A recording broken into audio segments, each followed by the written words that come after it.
वरहमतुल्लाहि तआला वबरकातुहू।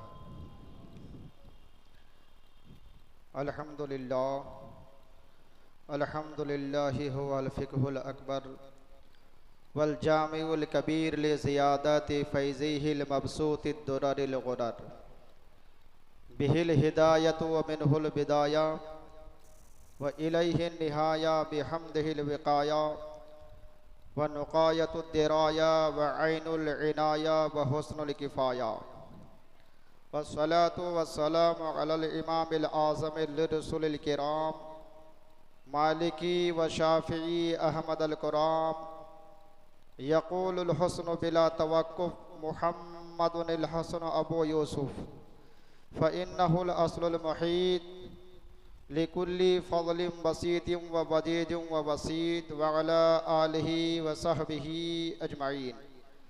अम्मा बअद फ़अऊज़ु बिल्लाहि मिनश शैतानिर रजीम। बिस्मिल्लाहिर रहमानिर रहीम। वत्तख़ज़ल्लाहु इब्राहीम खलीला। सदक़ल्लाहुल मौलाना अज़ीम व सदक़ बल्लगना रसूलुहुन नबियुल अमीनुल मतीनुल मुबीनुल करीम व नहनु अला ज़ालिका लमिनश शाहिदीन व शाकिरीन वल्हम्दुलिल्लाहि रब्बिल आलमीन। मुअज़्ज़ज़ सामईन, आइए इंतहाई अक़ीदत व मोहब्बत के साथ सबसे पहले गुंबद ख़दरा में आराम फरमाने वाले जाने आलमीन राहतुल आशिकीन मुरादुल मुश्तकीन शम्सुल आरिफीन सिराजुल सालिकीन मिसबाहिल मुक़र्रबीन मुहिब्बिल फ़क़राइ वल ग़ुरबाइ वल मसाकीन सय्यदिस सकलैन नबियुल हरमैन इमामिल क़िबलतैन वसीलतना फ़िद दारैन साहिबि क़ाब क़ौसैन महबूब रब्बिल मशरिक़ैन वल मग़रिबैन जद्दिल हसन वल हुसैन मौलाना व मौला सकलैन अबिल क़ासिमी मुहम्मद बिन अब्दुल्लाह नूर मिन नूरिल्लाह मोहम्मद अरबी सल्लल्लाहु ताला अलैहि वसल्लम की बारगाह बेकस पनाह में हम सब मिलकर दुरूद पाक पढ़ लें। अल्लाहुम्मा सल्लि अला सय्यदना व मौलाना मुहम्मदिन मादनिल जूद वल करम व अलैहिल किराम मुबारक वसल्लिम सल्लु अलैहि सलातुन व सलामन अलैका या रसूलल्लाह अस्सलातु वस्सलामन अलैका या हबीबल्लाह सल्लल्लाहु तआला अलैहि वसल्लम। मुअज़्ज़ज़ सामईन, आयत करीमा की तज़किया करने से कब्ल दो तीन शेर मेरे इमाम के समात कर लें कि होते कहाँ खलील बिना काबा व मिना, होते कहाँ खलील बिना काबा व मिना, साहिबे लौलाक वाले सब तेरे घर की है। और मौला अली ने वारी तेरी नींद पर नमाज, मौला अली ने वारी तेरी नींद पर नमाज, वो भी असर जो सबसे आला ख़तर की है। और सिद्दीक बल्कि गार में जान उन पे दे चुके और हिफ्ज़ ज़ात व जान फुरूज़ गुरर की है। और साबित हुआ कि जुमला फ़राइद फ़ुरू है, साबित हुआ कि जुमला फ़राइद फ़ुरू है। अस्लुल वसूल बंदगी तो उस्ताज वर की है, अस्लुल वसूल बंदगी तो उस्ताज वर की है। मुअज़्ज़ज़ सामईन, मैंने कुरान अज़ीम की एक मारूफ़ मशहूर आयत करीमा की तिलावत की। अल्लाह रब्बुल इज़्ज़त फरमाता है वत्तख़ज़ल्लाहु इब्राहीम खलीला, कि अल्लाह तबारक व ताला ने इब्राहीम अलैहिस्सलात व तस्लीम को अपना गहरा दोस्त बनाया। और मैंने बयान किया था कि हज़रत इब्राहीम अलैहिस्सलात व तस्लीम वो उलुल अज़्म रसूलों में से हैं कि हज़रत आदम अलैहिस्सलात व तस्लीम से लेकर के हम सब के आका मुहम्मद अरबी सल्लल्लाहु ताला अलैहि वसल्लम तक जितने भी अम्बिया व मुरसलीन इस कायनात के अंदर इंसानों की रुश्द व हिदायत के लिए तशरीफ़ लाए हैं, उनमें 5 ऐसे रसूल हैं जिन्हें उलुल अज़्म कहा जाता है। उन्हीं में जो दूसरे नंबर के रसूल हैं वो अल्लाह के खलील हज़रत इब्राहीम अलैहिस्सलात व तस्लीम की ज़ाते मुबारक है कि अल्लाह तबारक व ताला ने इस कायनात के अंदर सबसे ज़्यादा अगर किसी को उरूज अता किया है, किसी को सरफराजी और सरबरंदी अता की है, तो वो हमारे आका सल्लल्लाहु अलैहि वसल्लम के ज़ाते गिरामी है। और आप सल्लल्लाहु अलैहि वसल्लम के बाद अगर किसी को अल्लाहु अकबर मकाम अता फरमाया है, तो वो अल्लाह के खलील अबुल अंबिया हजरत इब्राहीम खलीलुल्लाह अलैहिस्सलातु व तस्लीम की ज़ात है। क्यों कि ये वो अजीम ज़ात है कि अपना खलील बनाया, यानी मकाम खुल्लत अता फरमाई। और मकाम खुल्लत अता करना ये कोई मामूली बात नहीं है, बल्कि अल्लाह जिसे चाहता है उसे मकाम खुल्लत अता फरमाता है। तो आए तो तकरीबन 1,24,000 पैगम्बर निज़ाम, मगर किसी को ये लक़ब, किसी को खलील नहीं बनाया। लेकिन जब हजरत इब्राहीम अलैहिस्सलातु व तस्लीम की विलादत व सआदत हुई, तो रब्बी कायनात ने उसे अपना खलील बनाया और मकाम खुल्लत अता फरमाई। कि रवायतों में आता है कि हजरत इब्राहीम अला नबीना अलैहिस्सलातु व तस्लीम के घर में एक मरतबा मलिकुल मौत हजरत इज़राइल अलैहिस्सलातु व तस्लीम तशरीफ लाए। और आने के बाद अल्लाह के खलील हजरत इब्राहीम अलैहिस्सलातु व तस्लीम ने फरमाया कि आप बेगैर इजाजत के मेरे घर क्यों तशरीफ लाए? आप कौन है? जबकि किसी के घर में आया जाता है तो बेगैर इजाजत के प्रवेश नहीं किया जाता, और आप बेगैर इजाजत के हमारे घर क्यों आए हैं? तो चुनांचे मलिकुल मौत ने कहा कि ए अल्लाह के नबी इब्राहीम, मैं इस घर के अंदर उस के हुक्म से आया हूं जो इस घर का मालिक हकीकी है। मोहब्बत से सुभान अल्लाह, मालिक हकीकी के हुक्म से आया हूं। तो हजरत इब्राहीम अलैहिस्सलातु व तस्लीम ने फरमाया कि आप कौन हैं और किस लिए आए हैं? तो कहने लगा कि मैं मलिकुल मौत, मौत का फरिश्ता हूं, नाम है मेरा इज़राइल अलैहिस्सलाम। तो अंदाज़े बयां से आपको मालूम हो गया कि ये वाकई अल्लाह का फरिश्ता मलिकुल मौत है। चुनांचे हजरत इब्राहीम अलैहिस्सलातु व तस्लीम से कहने लगा कि ए अल्लाह के नबी इब्राहीम, मैं ये बात आपको बताने आया हूं कि अल्लाह तबारक व ताला ने इस रूए ज़मीन पर एक बंदे को अपना खलील बनाया है। मोहब्बत से सुभान अल्लाह। कंजुल खतीब के अंदर लिखते हैं कि हजरत इज़राइल अलैहिस्सलाम ने कहा कि इब्राहीम, इस रूए ज़मीन पर अल्लाह ने एक बंदे को अपना खलील बनाया है। तो हजरत इब्राहीम अलैहिस्सलाम ने फरमाया, अल्लाहु अकबर, वो बड़ा कितना खुश नसीब होगा, कितना खुश नसीब है वो बंदा जो अल्लाह का, जो एक ने अल्लाह का खलील है, जो अल्लाह ने उसे अपना दोस्त करार दिया, अपना दोस्त बनाया है। चुनांचे ऐ मलिकुल मौत, मौत का फरिश्ता, मुझे बताया जाए कि वो बंदा रहता कहाँ है। अगर वो पूरब में रहता है तो मैं उससे मुलाकात करना मेरे लिए वाजिब है, मैं पूरब तक जाऊंगा। अगर वो पश्चिम में रहता है तो मैं पश्चिम को जाऊंगा। अगर वो उत्तर को रहता है तो मैं उत्तर को जाऊंगा। अगर वो जुनूब में रहता है तो मैं जुनूब में जाऊंगा। चुनांचे मलिकुल मौत ने कहा कि ए अल्लाह के नबी इब्राहीम, क्या मैं ना बताऊं कि वो कौन है? चुनांचे हजरत इब्राहीम अलैहिस्सलाम ने फरमाया कि बिल्कुल बता दिया जाए। तो मौत का फरिश्ता हजरत इज़राइल अलैहिस्सलाम ने कहा कि ए अल्लाह के नबी इब्राहीम, वो खलील कोई और नहीं है, वो तो आप ही हैं, वो तो आप ही हैं। चुनांचे मैं अल्लाह का खलील हूँ, अल्लाह ने मुझे मकाम खुल्लत अता फरमाई। मुझे हाँ, अल्लाह के खलील आप ही अल्लाह, और मकाम खुल्लत आप ही को अल्लाह ने अता फरमाई। फिर मलिकुल मौत ने कहा कि ऐ इब्राहीम, क्या आप जानना नहीं चाहेंगे कि मकाम खुल्लत आपको क्यों अता की गई है, ये दर्जा आपको क्यों दिया गया है? तो हजरत इब्राहीम अलैहिस्सलाम ने फरमाया कि बता दिया जाए।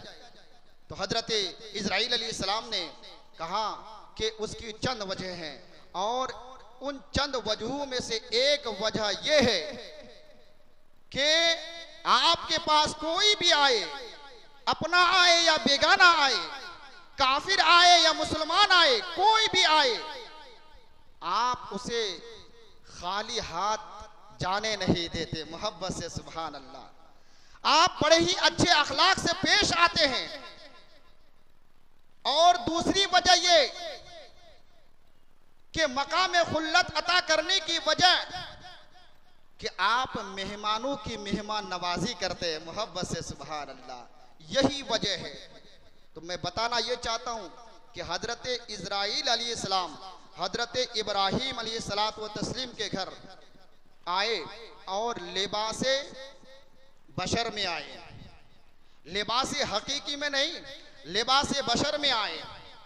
तो और जो फिरिश्ता होता है वो लिबासे बशर में आए तब भी वो फिरिश्ता कहलाता है, अगर वो लिबासे हकीकी में आए तब भी वो फिरिश्ता कहलाता है। जैसा कि बुखारी शरीफ की पहली हदीस के अंदर इमाम बुखारी रहमतुल्लाह ताला अलैह ने हदीस लाए कि हजरत जिब्रील अमी सहाबी रसूल दिहया कल्बी के शक्ल में अल्लाहु अकबर नबी की बारगाह में आए।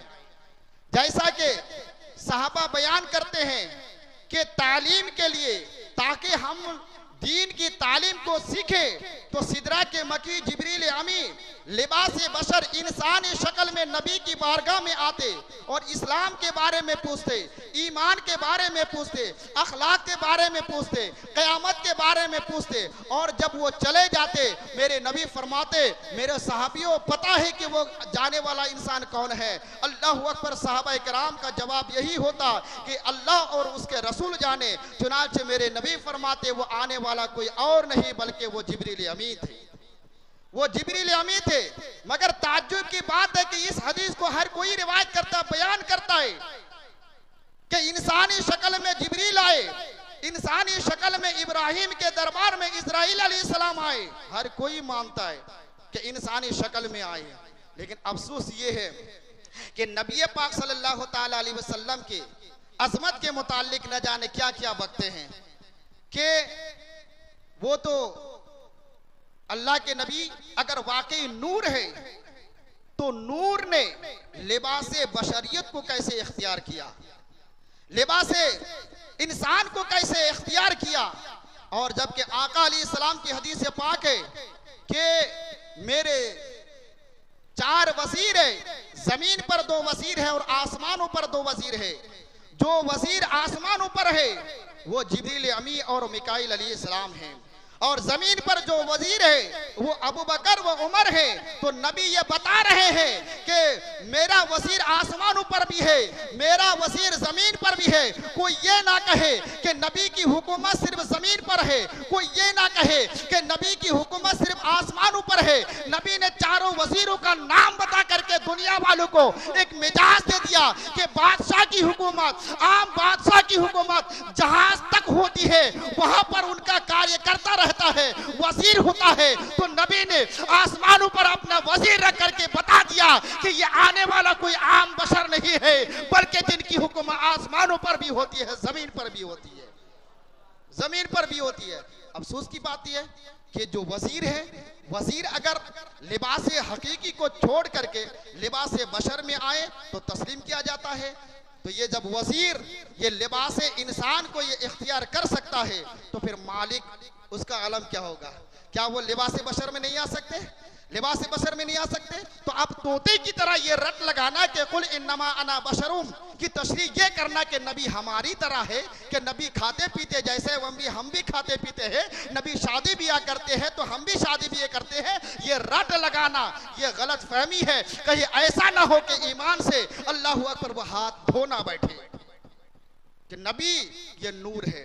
तो मैं अर्ज ये कर रहा था कि हजरत इब्राहिम को अल्लाह ने अपना खलील बनाया। वो ज़िम्नान बात आ गई कि जब आपकी उम्र शरीफ 16 साल और इब्ने कसीर की रिवायत के मुताबिक 26 साल की हुई और नमरूद को तकलीफ हुई कि आप इनके साथ कैसा बर्ताव किया जाए, वरना मेरी सल्तनत को तो ये तबाह व बर्बाद कर देगा, तबाह व बर्बाद कर देगा। तो हजरत इब्राहिम अलैहिस्सलातु व तस्लीम को नमरूद ने उसे कैद कर लिया, कैदी बना लिया। और उन्हें पता था कि ये कोई आम बशर नहीं है, आम इंसान नहीं है। मशवरा किया कि इनके साथ किस तरीके से पेश आया जाए। तो बात ये हुई कि आग में डाला जाए। वाकया आपने सुना होगा। आग की तैयारियां की गई, एक चार दीवारी खींची गई जो 30 गज लंबी और 20 गज चौड़ी। 1 महीने तक उसमें लकड़ियां जमा की और बादशाह नमरूद और मरदूद को खुश करने के लिए कसीर तादाद में लोग, बच्चे, बूढ़े, औरत, सब के सब लकड़ियां वहां जमा करती रही ताकि बादशाह नमरूद खुश हो जाए। और उसका ये ऐलान था कि जो इस हुक्म की नाफरमानी करेगा तो इब्राहीम अलैहिस्सलाम के साथ साथ उसे भी आग में डाल दिया जाएगा। फिर क्या हुआ कि हजरत इब्राहीम को आग में डालने की तैयारी की गई।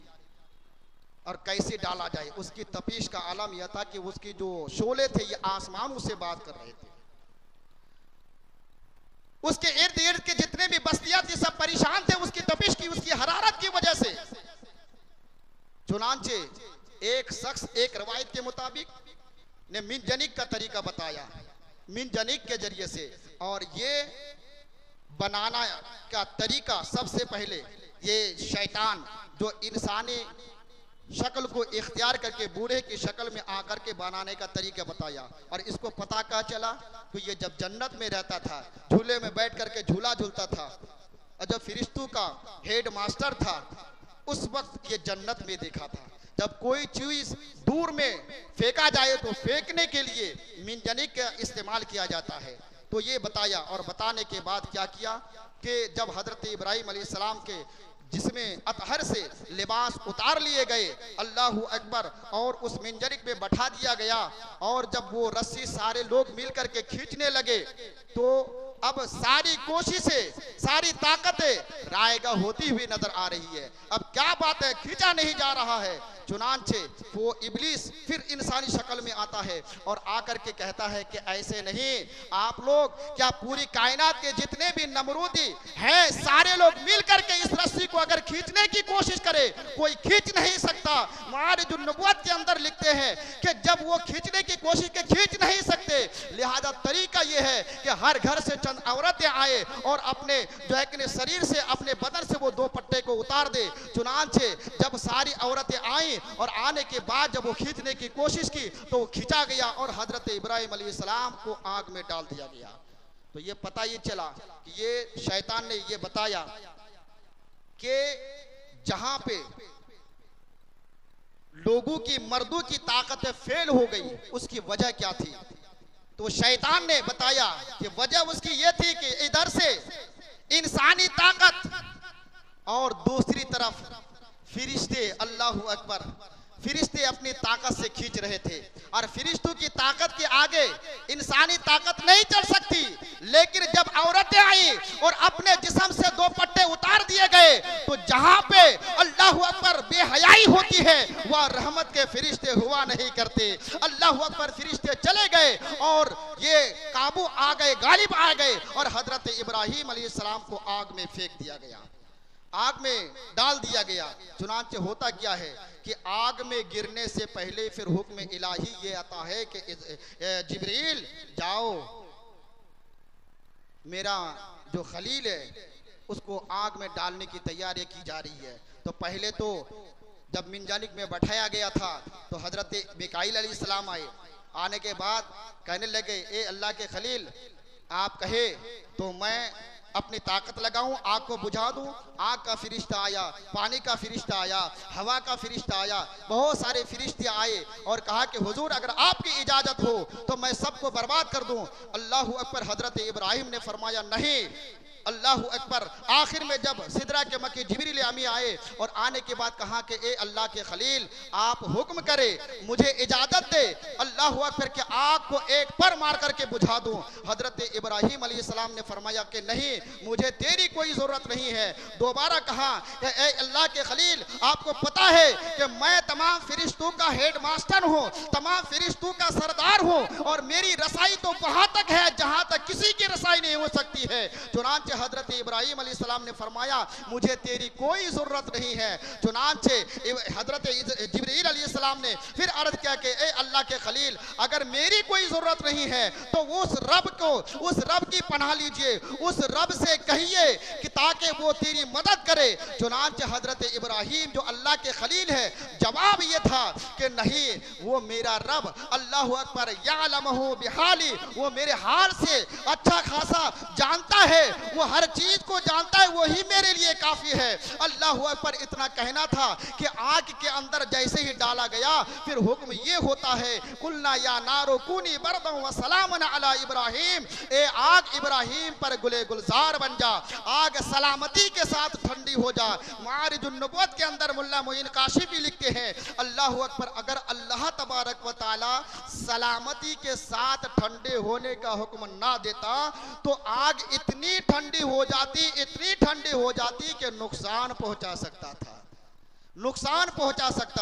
तो सलामती के साथ ठंडी हो जा, सलामती के साथ ठंडे हो गए। कुछ देर के बाद नमरूद मरदूद ने सोचा अब तो वो तल्फ में मुब्तला हो गए होंगे, हलाक हो गए होंगे, जल करके राख हो गए होंगे। अपने बुलंद मकाम पे चढ़ करके देखता क्या है, अल्लाह अकबर, अल्लाह के नबी को कोई मार सकता है। बुलंद मकाम पे चढ़ा और चढ़ करके देखता है साथ में बेटी भी है जिसका नाम रगफा है, अल्लाह अकबर, साथ में वो भी अपने अब्बा के साथ चढ़ करके देखती क्या है कि हजरत इब्राहिम तो फरिश्तों के झुरमुट में बैठ करके फरिश्ते से बातें करते हुए नजर आ रहे हैं।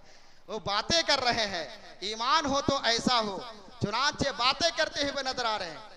और तो रगफा ने, नमरूद की बेटी ने जब देखा कि इस आग की तपिश के सारे लोग इससे परेशान हैं और ये आग इनके लिए गुले गुलजार बन गई कि झुरमुट में बैठ करके बातें कर रहे हैं, चुनांचे फौरन वहीं पे ईमान ले आती है और हजरत इब्राहिम खलीलुल्लाह से इजाज़त लेकर के आग में कूद जाती है। और कूदने के बाद फिर दुआएं लेती है, फिर ईमान ले आती है, फिर वापस आ जाती है।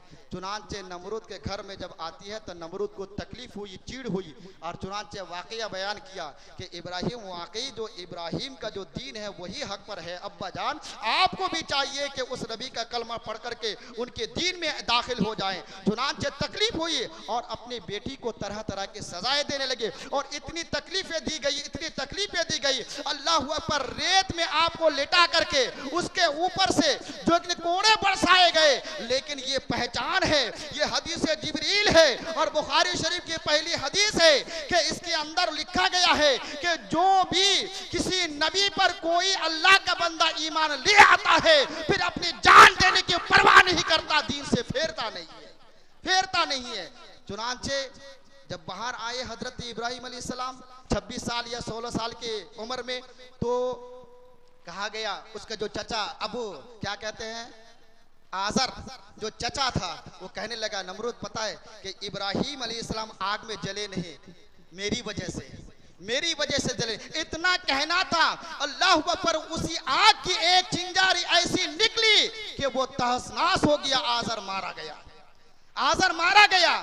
चुनांचे इतनी तकलीफें जो आपकी बेटी को दी गई, अल्लाह का हुक्म हुआ, जिब्रील आए और उसे उठा करके ले गए कहाँ, हजरत इब्राहिम अलैहिस्सलाम के पास। हजरत इब्राहिम अलैहिस्सलातु व तस्लीम ने मुसम्मम इरादा किया और ऐलान किया, बिल इख्तिसार अर्ज करता चलो, मुकम्मल तरीके से बयान नहीं कर सकता, कि ए नमरूदियों और नमरूद सुनो, अगर वाकई पसंद नहीं है मेरा यार रहना तो मैं हिजरत करने को तैयार हूँ, मैं हिजरत कर रहा हूँ। चुनांचे आप अपने साथ अपनी जौज़ा मोहतरमा हजरत सारा रज़ी अल्लाह तबारक व तआला अन्हा को साथ लेकर के और एक भतीजा जिसे हजरत लूत अलैहिस्सलाम कहते हैं वो साथ में लेते हैं और लेकर के हिजरत करते हैं और साथ में वो रखफा भी होती है एक रवायत के मुताबिक। और हिजरत करके वो कदम नाज बरकत वाला कदम अल्लाहू अकबर उस मकाम से निकलना था, फिर अल्लाह ने एक ऐसी वबा अता फरमाई कि मच्छर की बीमारी,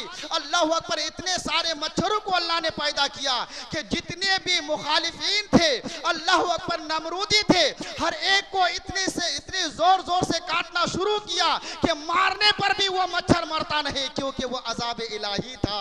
अल्लाह अकबर, पूरा खून चूसने लगा। अल्लाह, ऐसी हालत हो गई थी कि जिस्म के अंदर सिर्फ हड्डियां बाकी, पूरे खून को चूस करके मच्छर खा गए थे। चुनांचे जैसे ही हजरत इब्राहिम अलैहिस्सलाम चले तशरीफ ले गए आगे मकामे हिरा के अंदर पहुंचे तो ये वबा आई, सब मरमरा गए, हलाक व बर्बाद हो गए, मगर नमरूद मरा नहीं। नमरूद मरा नहीं, वो आग जो लगाई गई थी, फिर ये सब मरने के बाद चंद लोग बाकी रहे और फिर एक मच्छर जिस वक्त हजरत इब्राहिम अलैहिस्सलाम को डाला गया था उस आग के अंदर, तो एक मच्छर आसमान के ऊपर से उड़ रहा था। जब उड़ता हुआ वो निकला आगे तो उस आग की तपिश की वजह से मच्छर के दोनों पर जल गए थे, दोनों पर जल गए थे। और जैसे ही पर जल गए थे तो कितना देखने में खराब लगता होगा। जाहिर सी बात है कि जैसा कि आजकल जो हमारी माँ बहनें हैं, अल्लाह अकबर, बाल रखते हैं तो देखने में अच्छा लगता है, अचानक अगर टकला कर दे तो देखने में कितना बुरा लगेगा। वो भयानक मच्छर, फिर क्या हुआ, ये सब मरमराने के बाद वो मच्छर अपना रास्ता इख्तियार करते हुए नमरूद के नाक के अंदर से दाखिल होकर दिमाग में पहुंच जाता है, दिमाग के अंदर पहुंच जाता है। फिर ये वबा में मुब्तला हो जाता है, अंदर कुट कुट कुट कुट काटने लगता है, बहुत तकलीफ होती है और मशवरा लेता है, तदबीरें अपनाई, मगर सारी तदबीरें फेल, क्योंकि ये अजाब इलाही है। अल्लाह अकबर, चुनांचे इब्लीस आकर के कहा एक तदबीर मैं आपको बताऊंगा। वो तदबीर क्या? तदबीर ये है कि जो चमड़े की जो चप्पल हुआ करती है उससे क्या कहते हैं सर पर मारा कीजिए। चुनांचे एक वजीर को उस पर मुसल्लत कर दिया कि आप मारते रहे मारते रहे। हम भी अपने बच्चों को अपने घर में सुलाते, जो छोटे छोटे बच्चे होते हैं तो पीठ में थपकियां लगाई जाती है, मगर वो सोने को तैयार नहीं होता। बस 4 मिनट 5 मिनट 6 मिनट के बाद हाथ दुखने लगता है। वो भी इंसानी था, नमरूद का वजीर वो भी इंसानी था। चुनांचे कहा कि और जोर से मार, जब तक कि थपकियां लगाता मारता आहिस्ता आहिस्ता तो मच्छर एक हिस्से पे बैठ जाता, फिर उसे राहत मिल जाती। और फिर जब बंद कर देता तो फिर इधर उधर घूमता हुआ काटता, क्योंकि ऊपर वाला ही अंदरूनी मामला था, वो काटता। एक दिन वजीर को बुलाया कि तुमने ताखिर क्यों की? लगाओ, जोर से लगाओ, जोर से लगाओ। और इतनी जोर से लगाया, वो थक चुका था, वो आजिज हो चुका था, और इतनी जोर से अल्लाह अकबर सर पे मारा कि उसका भेजा निकल गया।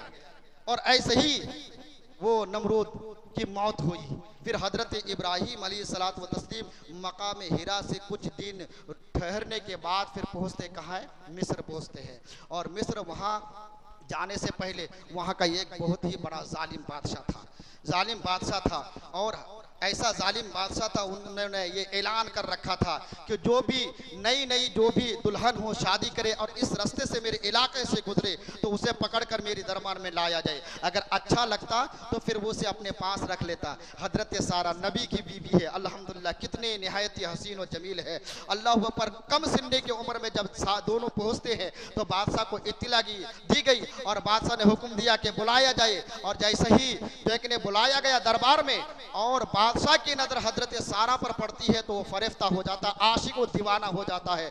फिर जो है कि उसे अपने बंद कमरे में ले जाता है और उससे गलत काम करने का मुसम्मम इरादा करता है, हाथ बढ़ाता है। और महल के अंदर जो गया, हजरत इब्राहिम अलैहिस्सलाम बाहर खड़े हैं, ये अल्लाह के नबी है, पूरे महल को शीशा की तरह कर दिया। अब बादशाह हजरत सारा के साथ क्या कर रहा है नहीं कर रहा है, ये सारी चीजें बाहर से मुशाहिदा फरमा रहे हैं, मुशाहिदा कर रहे हैं। चुनांचे फिर बादशाह ने जैसे ही ख्याल फासिदा से अपना हाथ बढ़ाया तो खुश्क हो गया, खुश्क हो गया कि मामूली खातून नहीं है, ये अल्लाह की रजा का नाम हजरत सारा है। अल्लाह की रजा वो हजरत सारा है। हाथ खुश्क हो जाता है, हाथ की ताकत चली जाती है, पैर की ताकत चली जाती है। फिर क्या होता है? फिर तौबा करता है फिर दरख्वास्त करती है कि दुआ कर दीजिए, अब मैं सिद्क दिल से तौबा करता हूँ, ऐसा नहीं करूँगा। फिर अल्लाह की हुजूर दुआ करती है हजरत सारा, फिर दुआ कबूल होती है। लेकिन हुस्न व जमाल के मालिका अल्लाह अकबर, ये नफ्स अम्मारा को कंट्रोल ना कर सकता। 2 मरतबा किया, तीसरी मरतबा भी ऐसा ही किया। फिर हाथ पैर जब काम करना बंद कर दिया तो अब सिद्क दिल से वो तौबा करता है। वो जालिम बादशाह तौबा करता है कि आज के बाद किसी खातून के साथ मैं ऐसी हरकत नहीं करूंगा। आप मेरे लिए रब के हुजूर दुआ कीजिए ताकि मेरा रब मेरे सारे गुनाहों को माफ फरमा दे। चुनाचे दुआ करती है, माफ, वो अल्लाह माफ फरमाता है। फिर होता क्या है, बादशाह कहता है कि ए अल्लाह के नेक बंदी, वाकई आप अल्लाह के नेक बंदी है। मेरा एक इसी महल के अंदर एक खातून है जो ऐसा ही है, मैंने एक मुद्दत मदीद से अपने महल के अंदर कैद करके रखा है और बार बार वो भी आपसे कम हुस्न जमाल के मालिका नहीं है, निहायत खूबसूरत है। मैं जब भी हाथ बढ़ाने की कोशिश करता हूँ यही बीमारी आती है। तो पाक दामन खातून मेरे एक महल के अंदर है जो एक जंग में, जो बादशाह की लड़की थी, एक जंग में अल्लाह अकबर मैंने उसे कैदी बनाकर लेकर के अपने महल के अंदर रखा है। और जब भी ख्याल फासिदा से उनके पास मैं गया तो यही बीमारी जो आपके साथ करने पर जो बीमारी होती है, चुनांचे खुशी ब खुशी तोहफे के तौर पर उस खातून को आपके हवाले कर देता हूं। चुनांचे उस खातून को दुनिया आज हजरत हाजिरा कहती है, हजरत हाजिरा कहती है। फिर हाजिरा रज़ी अल्लाह तबारक व तआला अन्हा को हजरत सारा की खिदमत में दे देता है वो बादशाह। फिर साथ में चलते हैं, फिर वहां से मिस्र से मुल्क शाम आप फंस जाते हैं, मुल्क शाम आते हैं। फिर मुल्क शाम आते हैं हजरत इब्राहीम अलैहिस्सलात व तस्लीम। ये कौन इब्राहीम है? हजरत इब्राहीम अलैहिस्सलाम जो सबसे बहुत सारी पहलियां आपने की है कि सबसे पहले, उससे पहले यानी हजरत इब्राहीम अलैहिस्सलाम से पहले जितने भी अंबिया किराम आए हैं किसी के बाल सफेद नहीं हुए थे। सबसे पहले जिस अबकरी शख्सियत के बाल सफेद हुए थे वो हजरत इब्राहीम अलैहिस्सलाम के साथ है। और हजरत इब्राहीम अलैहिस्सलात व तस्लीम से पहले जितने भी अंबिया आए वो सब के सब खतना शुदा पैदा होते थे और हजरत इब्राहीम बगैर खतना के पैदा हुए। इसी वजह से रवायत में आती है कि 80 साल की उम्र में आपने अपना खतना किया। बाल को जो कंगी सबसे पहले जिस जात ने किया उसे इब्राहीम खलीलुल्लाह कहते हैं। कंगी का इस्तेमाल सबसे पहले जिसने किया वो हजरत इब्राहीम खलीलुल्लाह कहते हैं। सलाम करने का तरीका बज़ाहिर हजरत जुल्करनैन के साथ जिसने मुआनिका और मुसाफा किया वो हजरत इब्राहीम खलीलुल्लाह कहते हैं। शफकत के तौर पर मुसाफा करने के बाद दोनों हाथों को सर पे रख करके पेशानी के दरमियान बोसा देना, ये भी इब्राहीम खलीलुल्लाह की सुन्नत है।